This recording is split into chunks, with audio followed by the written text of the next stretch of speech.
Well, Mr. Bircher, thank you for joining us. Thank you for the invitation. So you're running against David Jolly, the incumbent. Do you see anything in his voting records, votes cast, in which you disagree? Well, I do.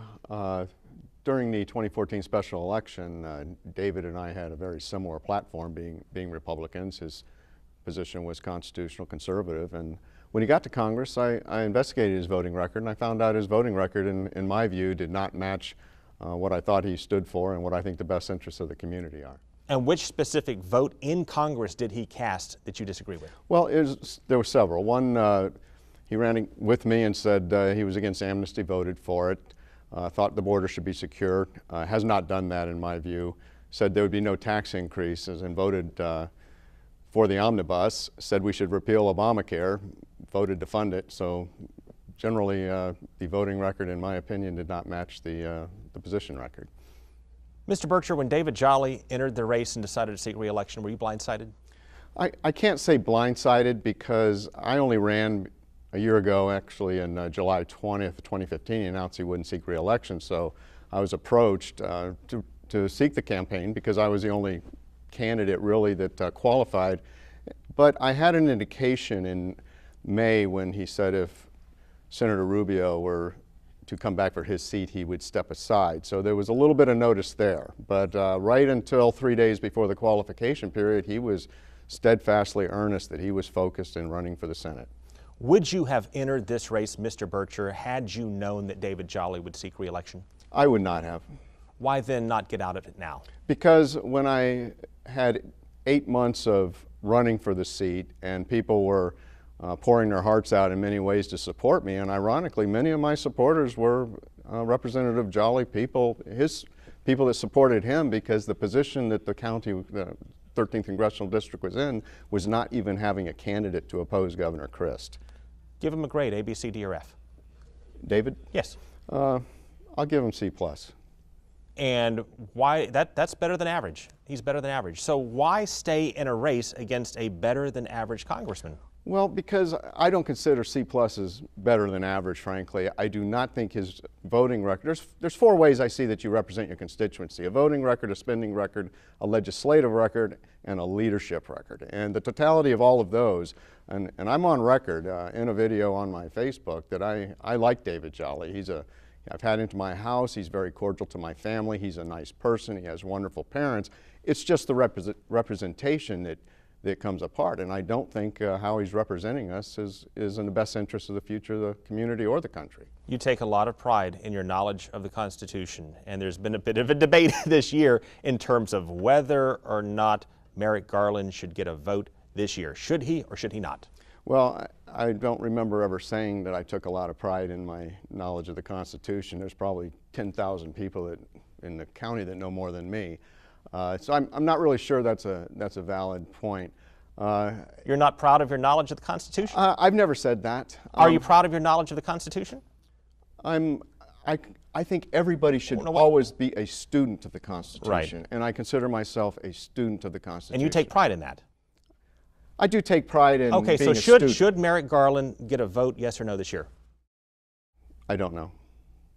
You don't know? No. If you're in Congress, would you or would you not want to take it up? It's a great point, and you really answered your question you answered my question with your question. Where I come from my background, you don't walk around as an expert on everything.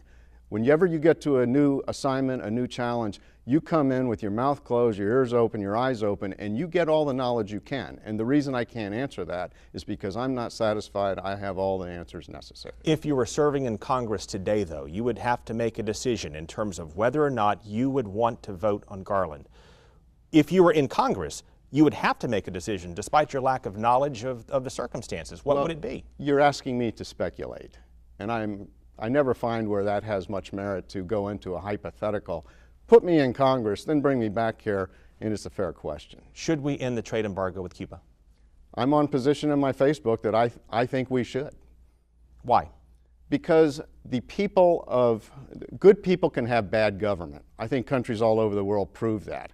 I would like to have a policy where the American people and the Cuban people benefit, similar to a way that I think the Soviet Union and former East Germany, when the people can communicate and do best for the people, the government has to adjust. You also think that states should take control of Medicare and Social Security. How would that work if one moves from state to state? Well, that's not really true. I don't think the state should take control. The reality is, if we look at our Constitution and we look at the enumerated powers of government, the states should have never lost control. If the states have control, that's the way the Constitution should be, specifically the 10th Amendment. The word education's not in there. The word healthcare is not in there. If we look at our founding principles, they did not include that because of one reason. There was not a requirement for uniformity. If there's no requirement for uniformity, you don't need a federal government. So it should have never left. So then the federal government should not be controlling Medicare and Social Security?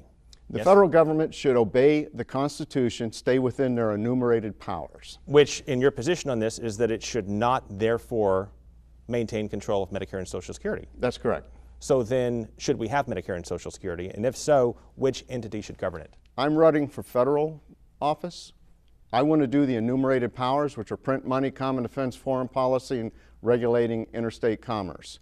That question is a state question. So then states should ultimately decide whether or not they maintain control of Medicare and Social Security? I am saying that the Constitution gives those areas of responsibility specifically to the states to decide. Would Medicare and Social Security work if it was governed by the states? Well, let's remember something very important. There is no money in Washington, D.C. So when we talk about going to Washington to get money, it's, in my view, a fool's errand, because there's this Emerald City belief that somehow you can go there and get money. There's nothing there that's not taken from us in taxes or worse in debt writing. So the idea that a dollar has to go through the federal government engine, and I served it for 38 years. I love my country. I believe in the federal government. My experience with the efficiency of the federal government outside the Constitution is fraud, waste, inefficiency, and inevitably going broke. So then, can Medicare and Social Security be effectively governed by the states?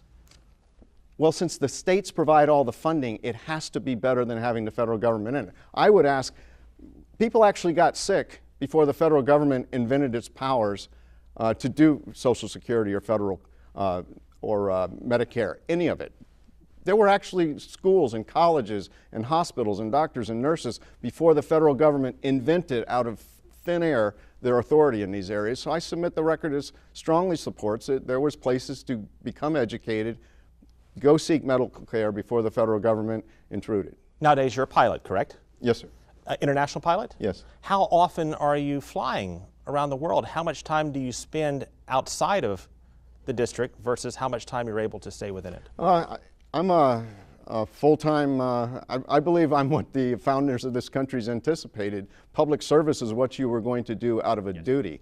Yes, I travel. My job happens to be an international pilot. It varies on my schedule, probably 12 to 16 days a month.